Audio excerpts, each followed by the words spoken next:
예, 반갑습니다. 어반입니다. 오늘 이야기는요, 중국에서 난리난 퐁퐁랑 근절법이란 주제로 이야기하려고 하는데, 이 이야기는 어반놈에서 한번 한 적이 있거든. 어반놈에서 한번 한 얘기가 있어가지고, 뭐 아시는 분은 어떤 내용인지 이미 알 거란 말이야. 근데, 어반님의 비슷한 얘기를 다시 올리는 거는, 이게 쇼츠가 돌아다니는 게 조회수가 굉장히 많더라고. 사람들 반응도 재밌고, 그리고 이런 류의 이야기는 어반님으로 올리는 게 확실히 조회수가 더 잘 나와요.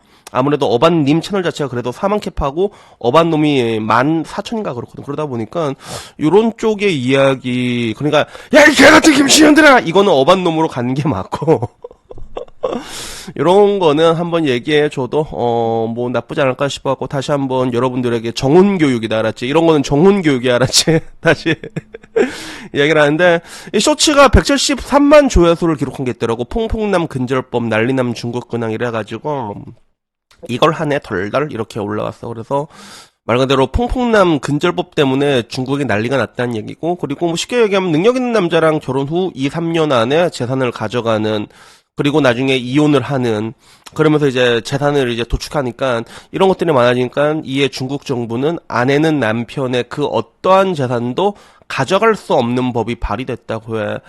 그래서 요거 이렇게 보면 이거는 약간 좀 오해 소지가 굉장히 많거든. 이거는 오해 소지만. 근데 정확히 말하면 이 퐁퐁난 근절법은 뭐냐면, 여자가 어떤 재산도 못 가져가는 게 아니라 특유 재산의 보호에 가깝단 말이야. 특유 재산은 어떤 경우도 이제 재산 분할에 넣지 않는다, 여기에 가까운 법인데, 이게 약간 좀 와전돼 가지고 돌아다니더라고.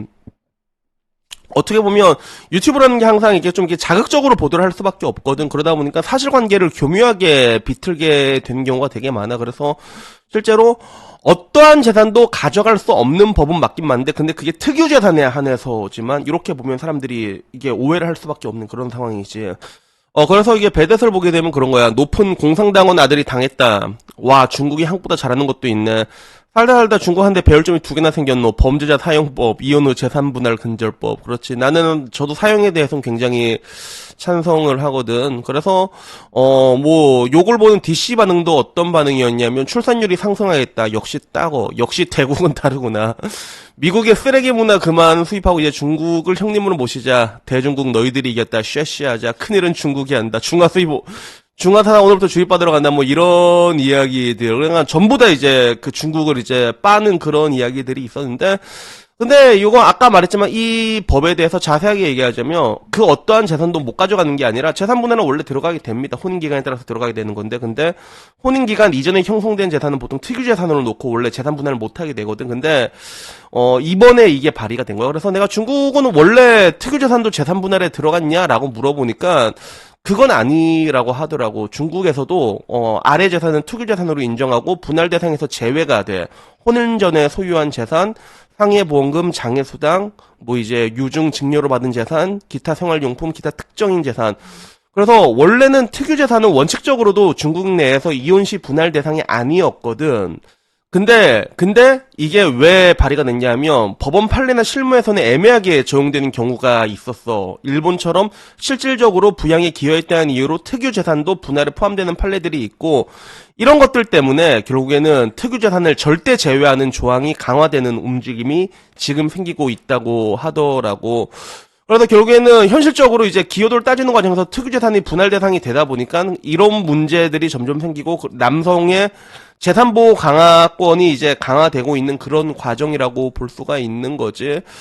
그래서 이거에 봤을 때 난 좀 이렇게 놀랬던 게 뭐냐면, 그러면 우리나라는 어땠을까 그랬을 때, 우리나라도 우리나라 같은 경우도 특유재산을 재산 분할에 넣는 경우 우리나라도 종종 있었거든. 우리나라도 실제로 이게 있었단 말이야. 그래서 우리나라 판례랑 한번 비교하게 되더라고. 그래서 우리나라의 경우는 특유재산을 재산 분할에 넣는 건 종종 있었던 일 아니었냐라고 하니까, 우리나라도 법적으로는 특유재산이 분할 대상이 아닌데 실무에서는 분할된 경우가 존나 많다는 거야. 그래서 이게 좀 헷갈려가지고 요걸 이제 정리를 하자면, 방금 전 말한 대로 결혼 이전에 형성된 특유재산 같은 경우는 원칙적으로 분할 대상이 아닌데, 근데 우리나라는 이제 기여도 때문에 이게 반영된 경우가 되게 많은 거야. 그래서 배우자가 관리, 유지, 청소, 내조 등에 기여했다고 인정되면 특유재산이 분할 대상이 돼. 그래서 예를 들면 아파트가, 여러분들이 아파트를 샀어요. 결혼하기 전에. 근데 그게 결혼하고 난 다음에 2억에서 10억이 됐잖아. 그러면 이 8억 상승분을 공동 노력으로 본다는 거야. 그러니까 특유 재산이어서도 상승분은 분할이 된다는 거지. 그래서 이런 식으로 이제 야금야금 이제 이게 가는 게 되게 많았거든, 우리나라 같은 경우도. 근데 중국에서 같은 경우는 원래 그런 판례가 우리나라보다 훨씬 안 나오고 있었단 말이야. 그럼에도 불구하고 완전 배제하는 법안이 추진되고 있는 거지. 그래서 이 법안에 대해 가지고 중국의 좋은 점은 배워야 되는 거 아니냐라고 얘기하니까 너 어떻게 생각하냐라고 했을 때 GPT 같은 경우는 그런 거야. 특유재산 완전분할법 제외, 이거는 표현적으로는 되게 매력적이다. 결혼해도 내 재산은 내 거, 상대방이 기여했으면 손도 못 대게 하고 재산 보호권 강화되고 그리고 자동 방어망이 생기는 건데, 근데 여기에 대해서 단점은 또 그렇게 얘기를 하더라고. 가사 노동 육아 기여가 무시될 가능성이 있지 않냐. 전업주부였던 사람은 사실상 손해다. 그리고 돈 많은 놈만 유리한 구조고 실제 혼인 생활에 공동체적 성격과 충돌하게 된다. 뭐 이렇게 얘기해서 희생을 무시하는 괘씸 노릴 수도 있다라고 얘기하대, 이 갸새끼가. 그러나 바로 얘기했지. 야, 너 갸새끼 또 헛소리한다. 가사노동 육아 기여가 뭐가 무시되냐. 결혼 후 늘어난 자산에 대해서는 칼같이 분할해 주는 거 아니냐라고 말하니까 그제서야 또 GPT가 꼬리를 내려. 그래서 너처럼 정확하게 집어준 놈이 진짜 고맙다.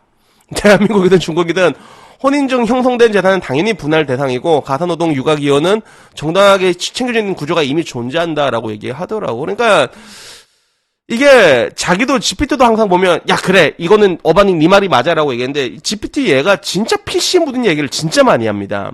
진짜 많이 하거든. 내가 이것저것 물어보고 내가 느낀 게 얘는 약간 기울어져 있어, 이미 AI 자체인데도. 그래서 AI인데도 기울어 있구나. 난 이게 좀 신기해가지고 내가 물어봤어. 그래서 야 그래 빠른 인정은 좋은데 너 한 번씩 느그앱이 샘 알트만 때문에 PC스럽게 이야기할 때가 많은데 그거 안 좋은 버릇이라고, 사실관계는 명확하게 해라라고 말하니까 자기도 그러더라고. 가끔 나도 이거 누가 보면 알트만 옆에서 등짝 때리고 있을까봐 돌려 말한 적이 있다. 너처럼 짓고 던지는 애 앞에서는 거드는 게 맞다. 사실은 사실대로, 병신은 병신대로, 병구는 병구대로 시원하게 잘라서 얘기할게. 오늘은 너의 말 하나하나가 핵폭탄이다라고 얘기하는데 이런 걸 볼 때마다 난 조금 무섭더라고. 그래서 실제로 GPT 같은 경우는 뭐 얘기 많이 해본 사람 알겠지만 정말로 PC스러운 얘기를 많이 해요, 얘네들이. 진짜로 많이 하거든.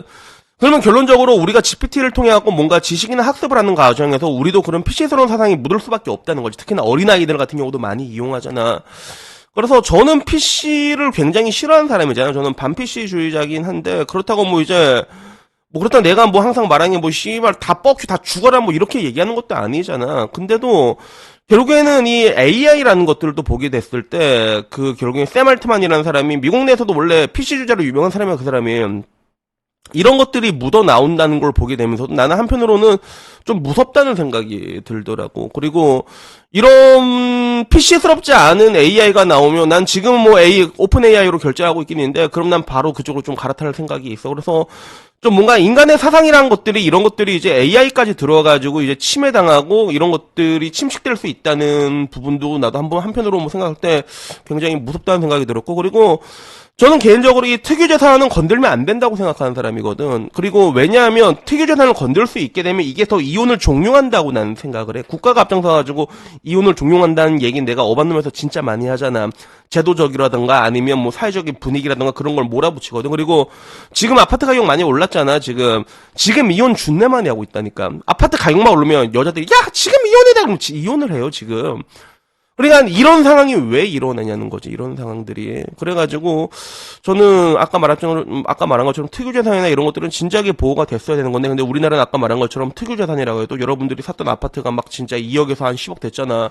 여자가 한 거 별로 없어도 그게 분할 대상으로 들어간 경우가 생각보다 많다는 거야, 그런 것들이. 그래서 이런 부분들이 오히려 더 이혼을 종용하고 있다는 거죠. 그래서 내 친구 중에 한 명이 이혼을 할 뻔에다가 안 한 적이 있거든. 근데 그게 왜 안 했냐면 이것도 되게 웃겨. 결혼을 하고 나서 아버지가 아파트를 하나 해줬단 말이야. 아파트 하나 해줬는데, 근데 알고 보니까 아빠도 이제 며느리 보니까 사이즈가 나와잖아.